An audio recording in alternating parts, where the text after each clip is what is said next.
Welcome to Fraggle Rockians to a brand new year. 2017 is upon us. And after a very disappointing, as you all would say, 2016, when apparently the best team did not want to win.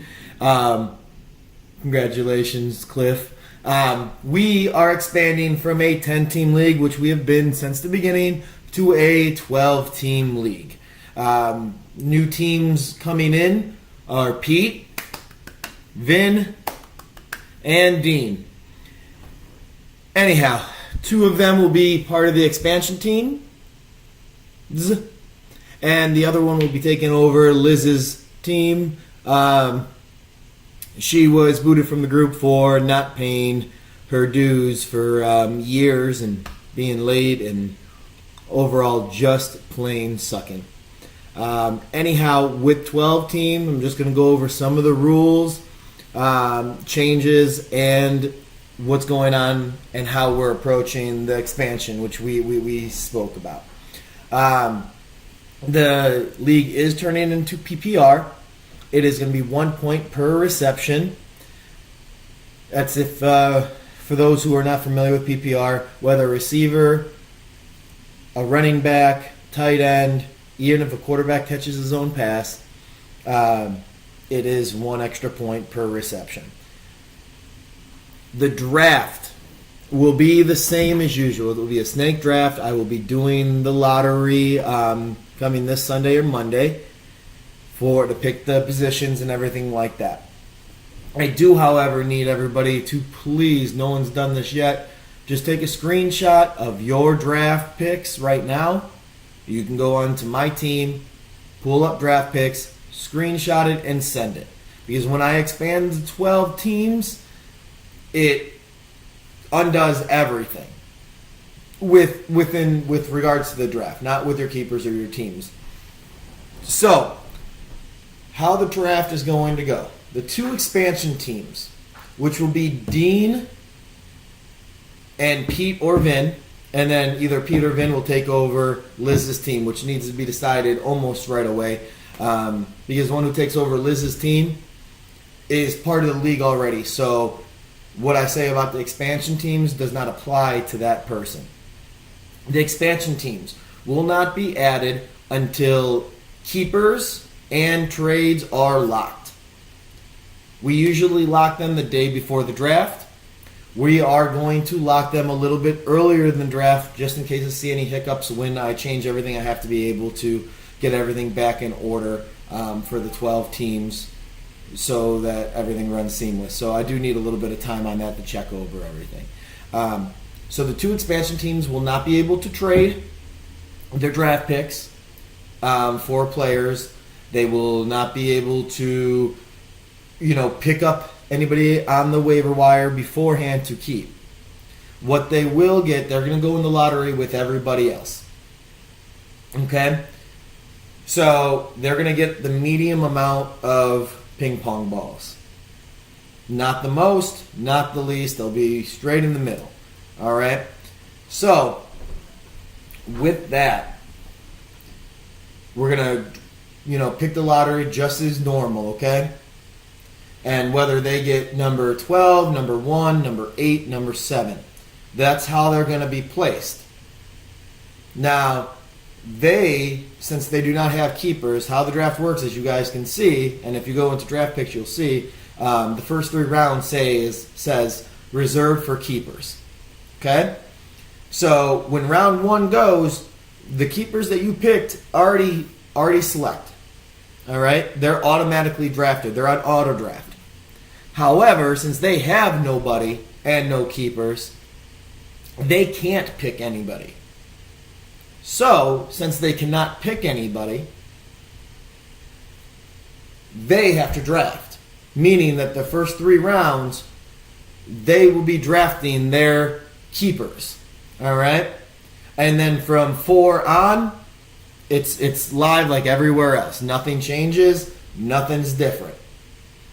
I hope that I try to break it down as easy as possible. If any questions, you can let me know.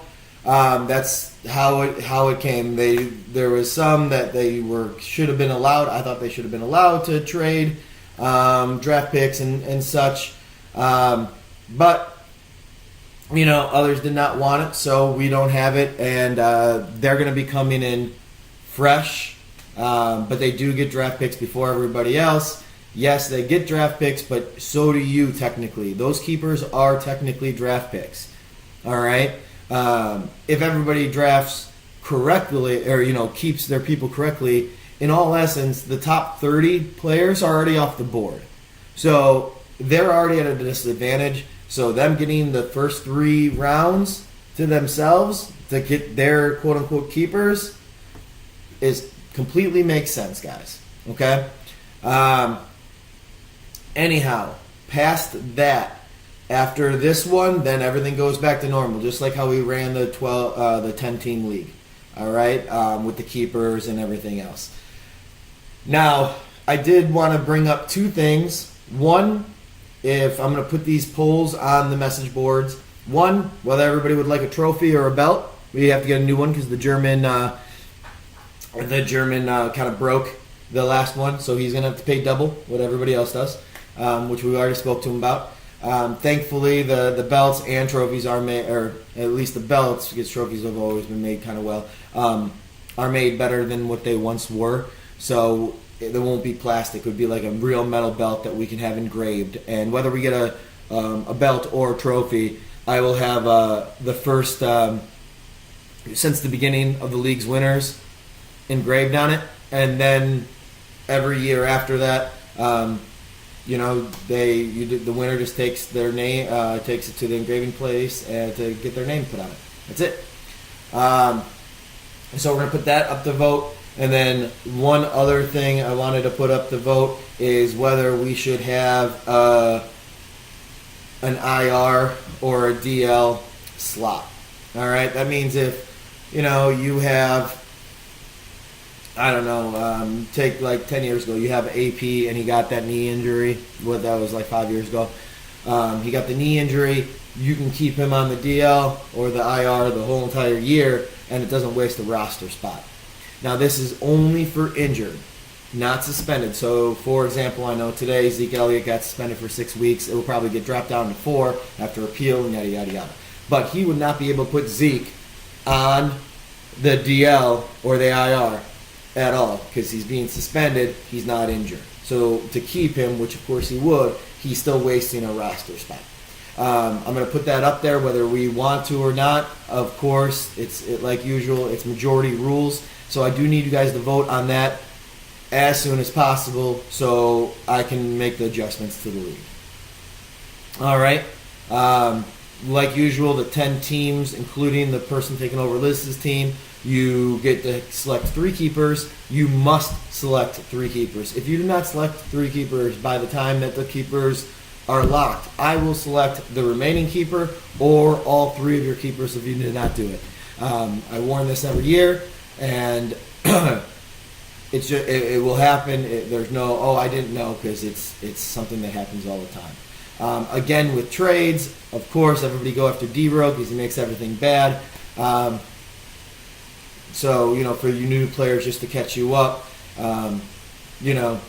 D-Row makes absolutely horrible trades, and, the other ones are left the league. So you still got Jeff D-Rose, okay?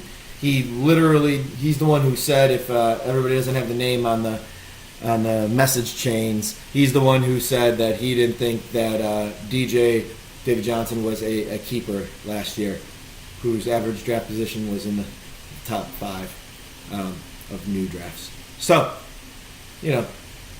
trade it up. Anyhow, we do need to start a chain for the draft. Let me know if you want weekdays or weekends, like weeknight or a weekend in the night or the day. That would be best fitting for you because we do need to get this done. It's going to be in the last 2 weeks before the season, so it'll be as close to the season as possible, just so any injuries that happen in preseason, for the most part, we'll know about. Any other questions, throw it up on the message board or, throw it into the Verizon group message. Anyhow, guys, good luck. I'll see you next time with the draft. Talk to you later. Bye.